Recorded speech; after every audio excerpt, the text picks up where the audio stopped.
good to have you with us for the 9 p.m. edition of the Urban Debate. Wish you all a very happy new year. ISRO has made it official. India's space agency will launch two major missions this year, Chandrayaan 3 and Gaganyaan. ISRO Chief K. Sivan made this big announcement while laying out the space agency's plans for 2020. So this is what we know so far about the ambitious space missions. Let's begin with Chandrayaan 3 after the major heartbreak that this entire country, not just the ISRO scientists, went through with the Chandrayaan 2 mission. Now we have decided to move on and attempt it one more time. So India's third lunar mission is slated to be launched in 2021. The work for it will begin this year itself. The configuration will be similar to Chandrayaan 2 itself, obviously with a lot more learnings. ISRO is now planning for landing at the same location where Chandrayaan 2 was actually intended to. This mission is set to cost us about 615 crore rupees. It will have a lander, a rover and a propulsion module this time. The government has approved the project and a new team has already been formed.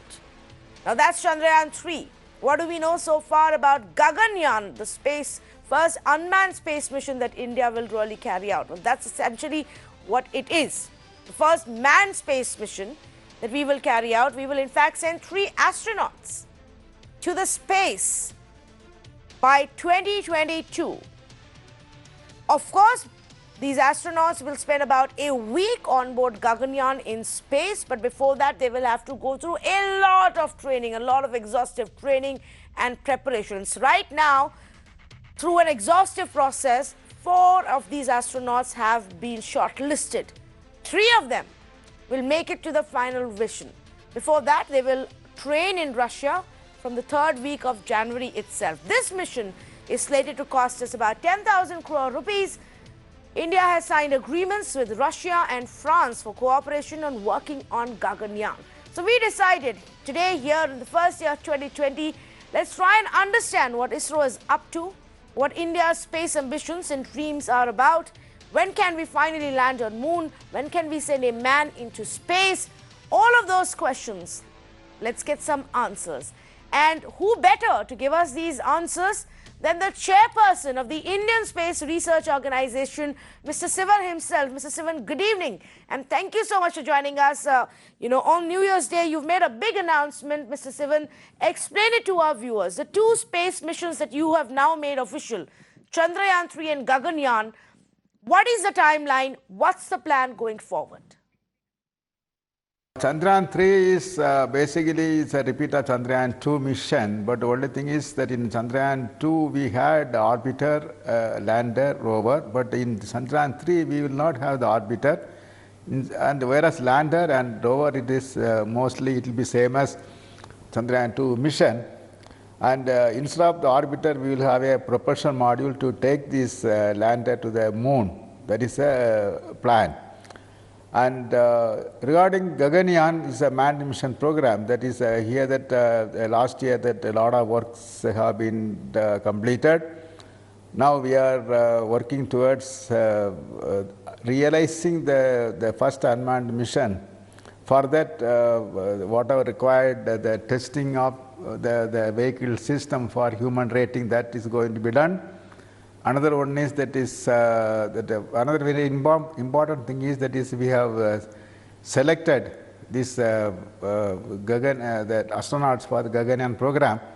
They are now going to undergo the astronaut training in Russia. The 4 members team that is already selected, and with these things that is we are trying to converge on a first unmanned mission of the Gaganyaan. Maybe by end of this year or beginning of the next year. Mr. Sivan, what we saw with Chandrayaan 2 was the entire nation coming together, or everybody standing by ISRO, in that attempt that we made. And then there was a bit of a setback. Does that put more pressure on ISRO? The expectations of more than 1 billion people, the fact that everybody is now tracking it so closely, is there more pressure now?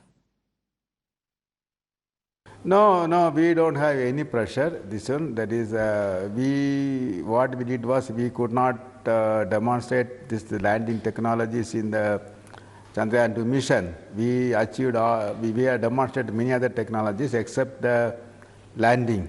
That we could not succeed. So now at the same time, for all our future the exploratory missions, this is required. So it is our duty to test at the earliest. So we are going to do this one. And there's no pressure from any place to do this mission at the earliest. It is not like that because our technologies are same, and we'll be able to do at the earliest. So we told that we will be able to do it the beginning of next year. This way. If you can give a sense to our viewers, Mr. Sivan, what have been the learnings for ISRO so far from Chandrayaan and Chandrayaan 2? What is it that you've learned that you will now implement in the new mission? And definitely that is in ISRO, this, we are having the habit of learning from that the setbacks. That is the main the results we will get. We learn a big thing we learn, and we will correct it. This is the usual practice in ISRO. Similarly, Chandrayaan 2 mission also we have learned that big lessons from the system. And those lessons will be used in the next Chandrayaan 3 mission to make sure that Chandrayaan 3 mission is successful.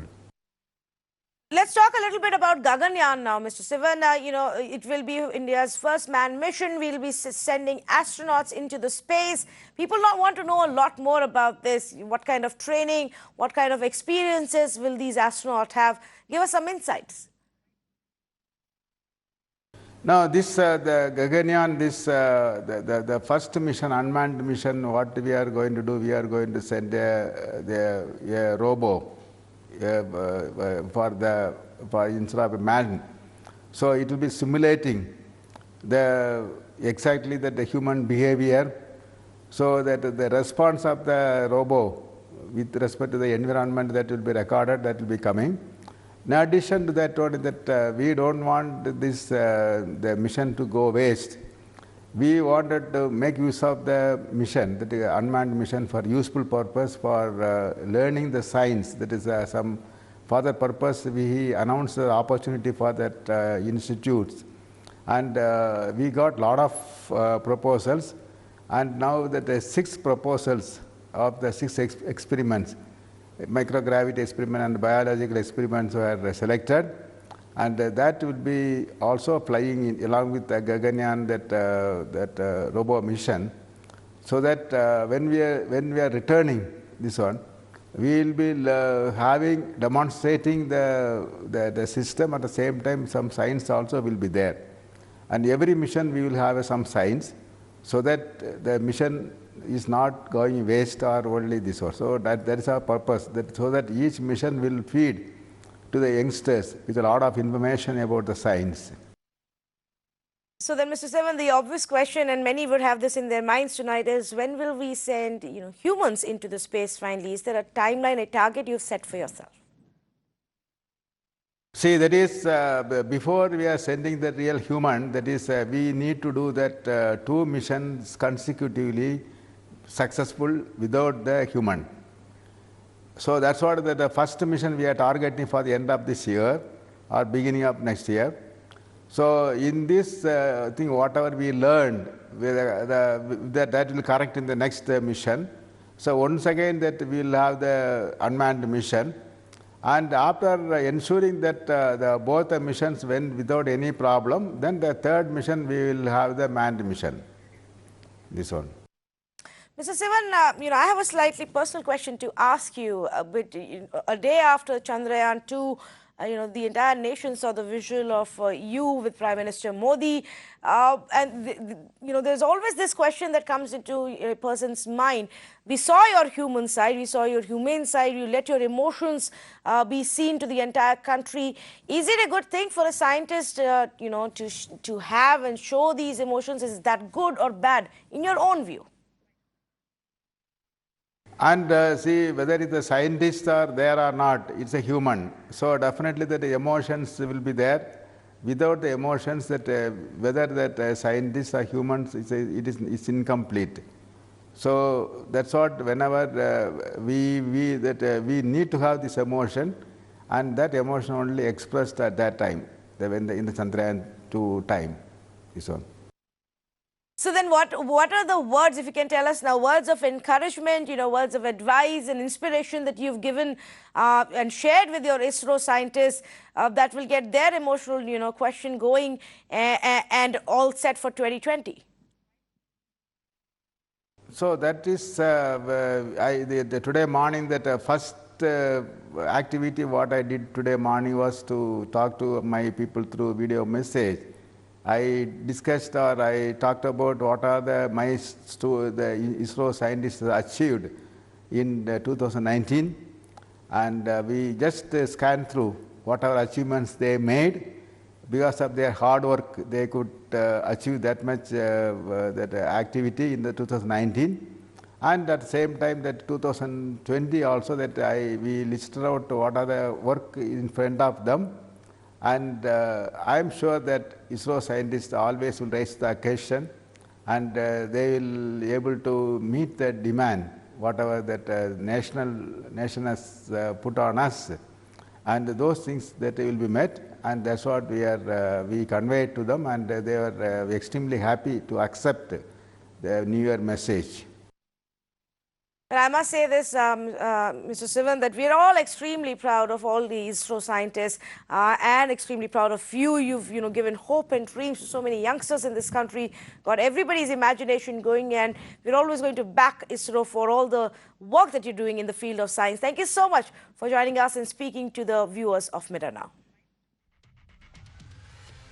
Well, let's take this conversation forward, and joining me right now is Dr. Ramesh Kapoor, former professor of the Indian Institute of Astrophysics, as well as Suresh Nayak, ex-group director for ISRO and chairman of International Space Society. And in fact, if I can come to you first, Mr. Nayak, thank you for joining us this evening.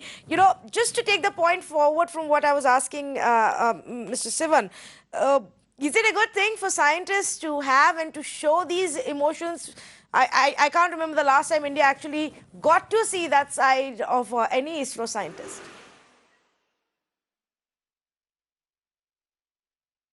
Well, you see, what happens is ISRO scientists, for this kind of a project, they will be working day and night for years. And when the result day comes there, and when a person like a prime minister is in front of you and he is consoling you, it is very natural for a human being to express his feelings.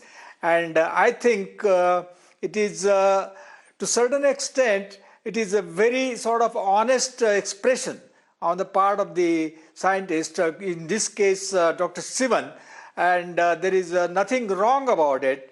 In fact, what I thought is it is actually appreciated when I talk to so many students, because I give talks to the students on Chandrayaan 2 and other space missions. I got a feedback from the students and the audience, and they were expressing solidarity with ISRO, and they also really said that the expression emotion showed by Dr. K.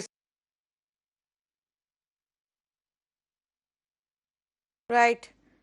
Well, I'm afraid I think there's a bit of a problem with the line of Mr. Nayak, and we're going to try and get him back on that. But the point he was making is that youngsters actually appreciated, this honesty, and obviously at such a big moment, anybody is bound to get a little overwhelmed. So let's talk about us moving ahead, and let's talk about what's lined up next. And Dr. Kapoor, if you can, also shed some more light. The fact that we are ready to work on Chandrayaan 3, within a few months shows that ISRO is definitely focused on reaching the moon soon.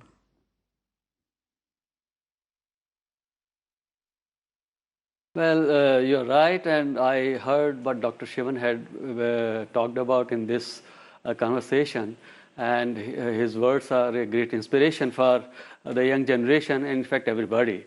And I recall that after 7th September, when this mishap happened with Vikram, within a month, ISRO was ready to undertake yet another mission. So it was already in the mind of ISRO, and they had already started working on it. And it's a very good news that we hear that Government of India has approved this project and put a seal on it. So Chandrayaan 3 is going to be a lander rover mission, and it's basically a repetition of whatever lander and the rover were expected to do. So both of these are laboratories. One is stationary, the other is in locomotion. So as we know that lander has experiments for thermospheric studies of the surface of the moon, and also, of course also to measure the seismic activity. See, the moon also has activity of that kind. So it's very, for some people it may come as a surprising thing, but it's already known, and then we are going to study it further. Then the other experiment is for the study of the ionosphere of the moon. So, and although we know that there is no atmosphere around the moon, but there are charged particles, whatever comes from the sun, and of course from the surface, whatever is sent out back into the nearby space. So it makes a very thin, extremely rare atmosphere of charged particles. So that is to be studied. And rover is going to also study. It has two spectroscopes. One is laser induced, the other is alpha particle induced. And then the laser induced spectroscope will ablate the sample and then excite it. And then whatever measurements are possible to be made, they shed some light on the composition of the ground there. So it's all the same experiments, but obviously within all these months they will be even better instruments, and as the software and hardware always keeps improving, and within a few months you see that another improvement has already come. So here ISRO is going to make sure that the landing is smooth and soft and perfect. So let's hope that it's going to happen. ISRO expected that by November 2020, Chandrayaan 3 will have the lander landing on the surface of the moon, and let's hope we are going to see that. Apart from that, Dr. Shivan talked about the Gaganyaan. Yes. So would you want me to continue? Yes, in fact, on Gaganyaan, I wanted to ask, specifically, because what he said was the process will include 2 missions and 2, effective test trials where robots will first be sent into space, and only then will we attempt, sending human astronauts. But if you can give us more insights, Dr. Kapoor, on the kind of rigorous training that will be required for our astronauts before they actually step into that shuttle.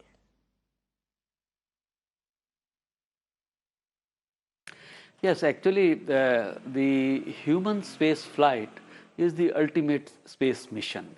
Most important in that is human life. That has to be protected at any cost. Therefore, any such mission will always be very, very costly. But that is also our ambition, that we not only, we used to look at the moon, we used a telescope to look at the moon, and then our probe went into an orbit around the moon, and now we have the great ambition that an Indian sets his foot or her foot on the surface of the moon. So with that, ISRO had already been making preparations, although they were somewhat low-key, and way back in 2006, they had already started thinking around this, and in fact, Dr. Madhavan Nair had made a proposal before the Government of India in 2007 itself. So now ISRO has set up a human space flight center in Bangalore itself, and as I used to hear that a large number of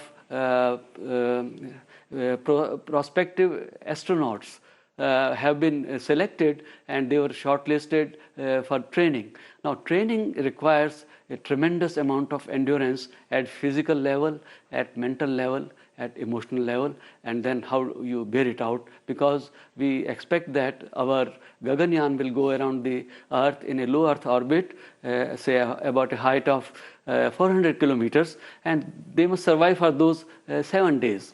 So, so far now, a few experiments have been done by ISRO. For example, space recovery module experiment.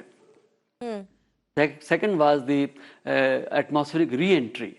Third one was pad abort. So atmospheric re-entry happens at the height of 100 kilometers, because that's where we say that the atmosphere is beginning to have its say. So the returning vehicle must be able to bear that heat. So there will be heat shields.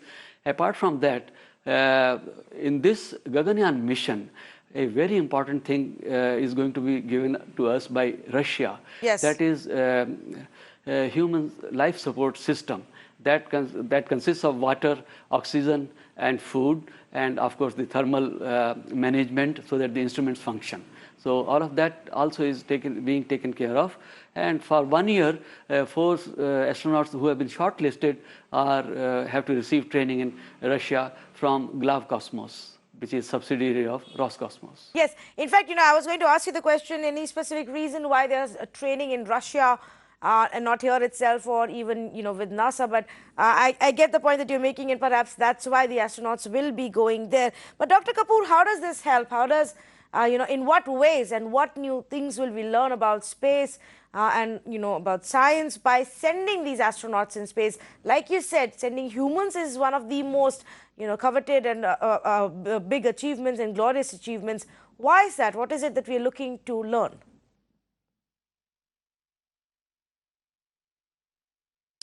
See, when we are on the ground, a tremendous amount of knowledge in human physiology is already there. What happens when human beings go to the, on top of Everest? And apart from that, now next stage is being in space, 400-kilometer height. There is no atmosphere there, but inside the spacecraft, we create conditions which are at the normal temperature and pressure, like whatever is available at the mean sea level.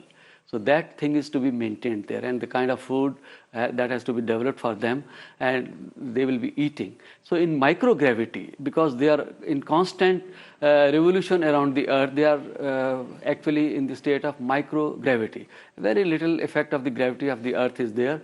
They may be just simply floating in case there is some space available there, and if you just hold your pen there, it just hangs there.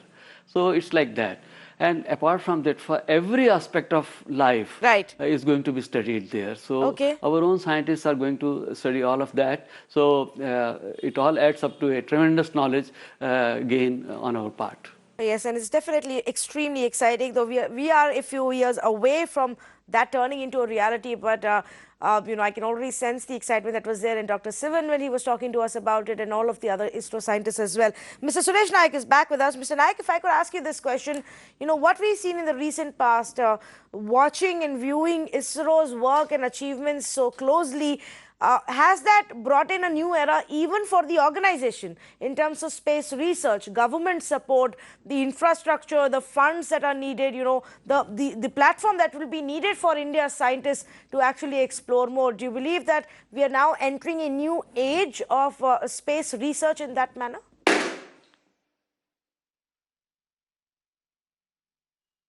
Yeah, if I get your question right, are you asking me whether government is giving a proper support to ISRO to achieve the goals? Yes. You are asking me that? Yes, sir, I am. Yes. Actually, over the years, ISRO is reporting to Prime Minister directly and has been receiving the support in terms of the funding and all the encouragement, etc.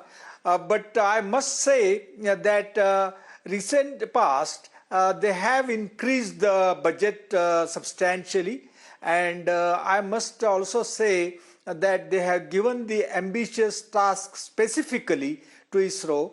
For example, the Chandrayaan 2, Chandrayaan 2 approval itself, as well as the Chandrayaan 3, which is a quick approval, and the Gaganyaan. These are specific goals for which the funding was approved, and the goals were set, and this definitely gives encouragement to ISRO. Gives a boost. I must say, in a big way, to work very hard to the entire across ISRO, and this will set the pace faster I must say. I must also add that, if you compare with NASA, ISRO's budget is just about 6%. You can imagine. So it's a shoestring budget that ISRO works on, and we are expected to produce results which are as spectacular as that of NASA and Russia as well as China. So that kind of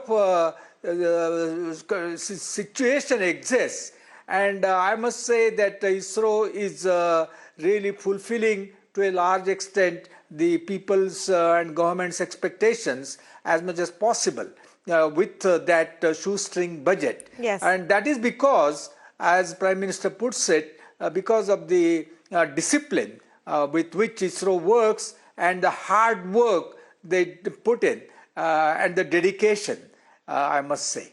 Yes, absolutely. In fact, I believe that in many ways we've redefined how to work on such huge, important projects with such a low budget, with bare minimum, excesses and funds coming in. But what do you say to those, Mr. Naik, who then question the country's priorities, even for this little amount of funds? Who say that why spend these crores of rupees in space research when we are still struggling with with issues like poverty and hunger and malnutrition in our country? Yes, actually ISRO started their programs with the application of space technology for the common man's benefit. For example, all their earlier programs, if you see, they were mainly in two applications and two series of satellites. One was INSAT satellite series and another one was Indian remote sensing satellite series. INSAT satellite was basically for communication, TV and meteorology applications, and remote sensing satellites was for applications like agriculture and then for disaster management, like in case of floods and earthquakes and droughts, etc., to monitor and give the data to the administrative agencies about the damage, so that the help and rescue aid can be provided quickly.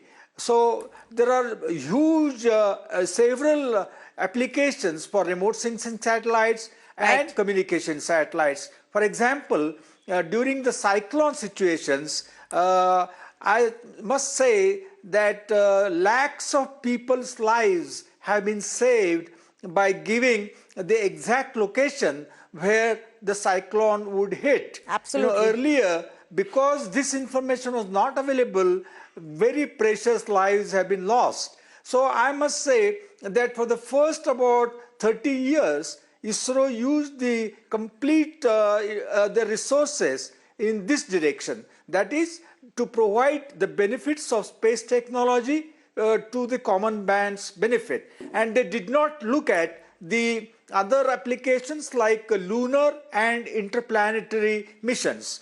And then when this particular goal was fulfilled, and they kept continuing that particular applications.